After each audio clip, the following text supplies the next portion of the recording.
Всем здравствуйте! Сегодня у нас в ремонте Toyota Avensis. Машина хоть и не новая, но в достаточно хорошем, ухоженном состоянии. Но, как сказал клиент, есть какая-то проблема с плотностью прилегания лобового стекла. Сняли верхний молдинг, и стало понятно, что проблема не в стекле. К этому моменту мы уже успели разобрать и салон.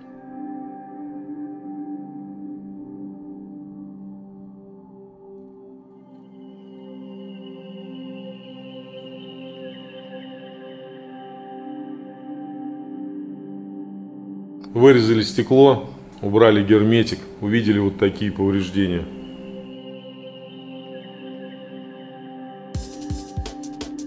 В основном с левой стороны, с правой все более-менее, но тоже не радостно. Будем вырезать полотно. Вы на канале Автокрафт, мы начинаем ремонт. Болгаркой вырезаем основную часть полотна по периметру.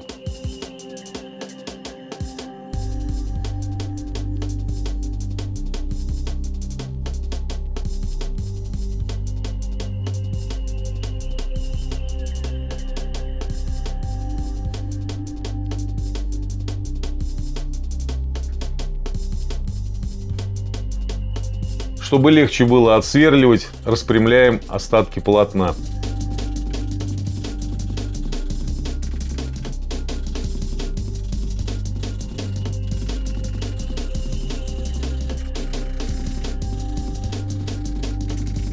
Дальше в дело идет фреза и зубило. Остаются только передний и задний усилители.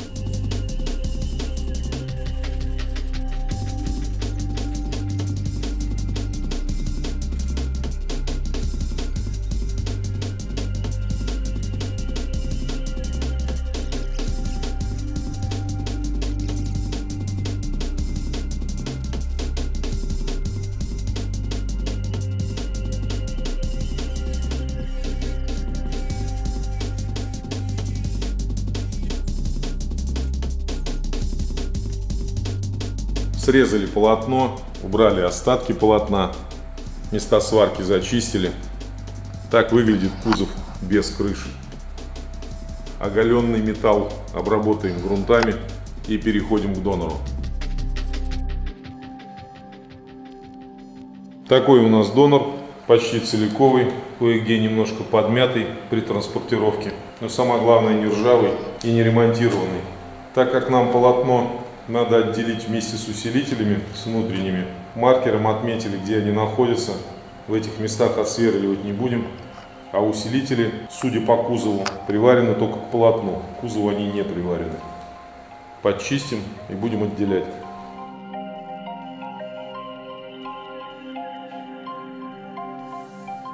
Прорезаем боковые элементы крыши, распрямляем их, чтобы получить лучший доступ для отсверливания.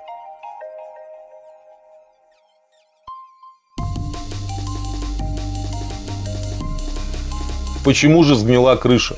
Оказывается, клиент, приобретя Toyota, стал вторым ее хозяином. Но так как машина еще находилась на гарантии, он в полной мере воспользовался возможностью бесплатной замены лобовых стекол. Каждый раз, когда появлялся более-менее видимый скол, он ехал менять лобовое стекло.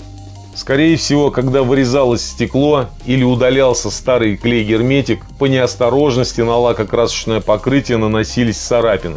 Эти царапины не прокрашивались, и под молдингом скапливалась вода и грязь, и со временем все это привело к таким печальным последствиям. Прошло не так много времени после замены последнего лобового стекла, и вот машина уже у нас с заменой полотна, но уже за деньги владельца автомобиля.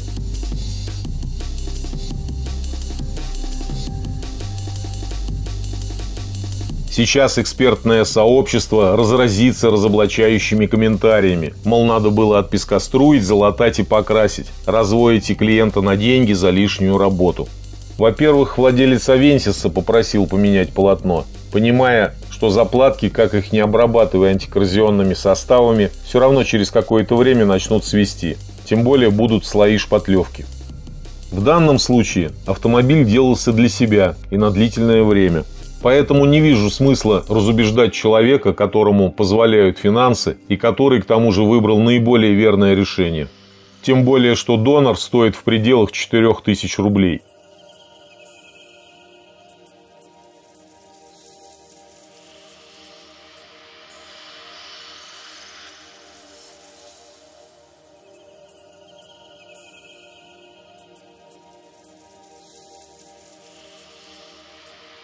Подготовили полотно крыши к сварке, края подрихтовали, подчистили, прогрунтовали триемовским грунтом для сварки.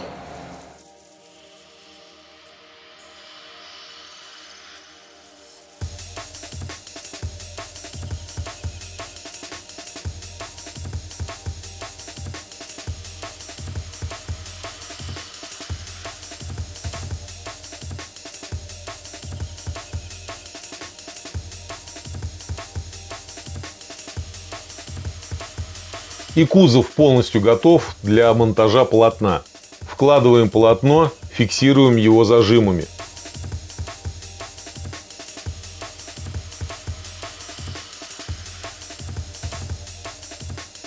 Между зажимами вкручиваем саморезы.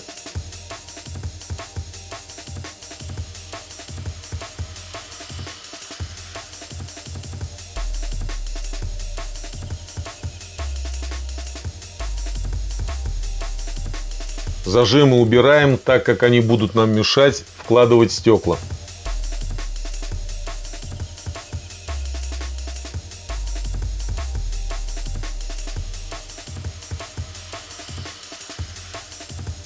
При замене крыши пробное вложение стекол просто обязательно. Лобовое стекло сейчас лежит хорошо в своем проеме, а вот заднее стекло — прямое подтверждение моих слов, что нужно обязательно мерить стекло в проеме. Так как крыша и усилители передний и задний раздельны, поэтому крыша может быть поднята середина, либо опущена. В нашем случае опущена. Видите, как приподнимаются края крыши по отношению к стеклу? И как опущена середина. Если так заварить, то при вклейке придется вдавить стекло, но оно очень хрупкое и в последующем при движении может лопнуть в любой момент. Поэтому нужно подгонять форму крыши под форму стекла.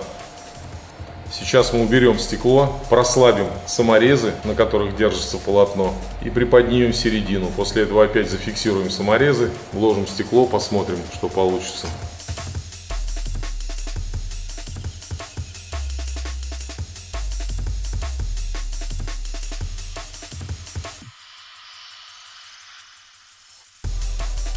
Вкладываем еще раз стекло.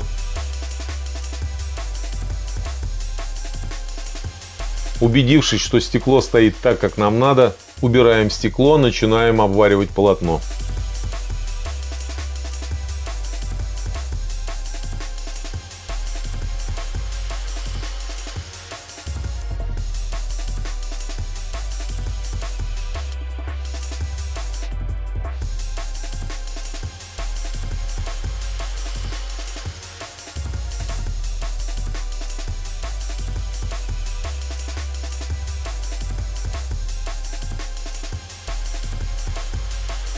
Проварили, зачистили, в 2 грунта прошли. Так по периметру. А так места сварки выглядят изнутри. Прогрунтовали, брызнули акрилом из баллончика.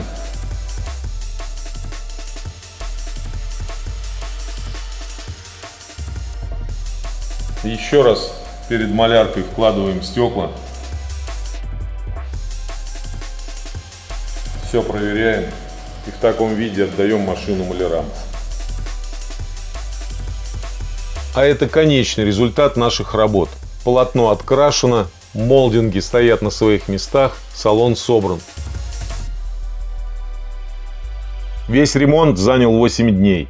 2 дня замена полотна и 6 дней арматурка и покраска.